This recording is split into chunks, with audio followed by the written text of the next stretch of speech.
తక్కువేమి మనకు రాముండొక్కడుండు వరకు.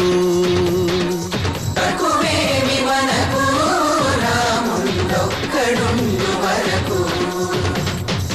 ఒక తోడుగా భగవంతుడు మును చక్రధారి చంతనే ఉండగా తక్కువేమి మనకు రాముండొక్కడుండు వరకు.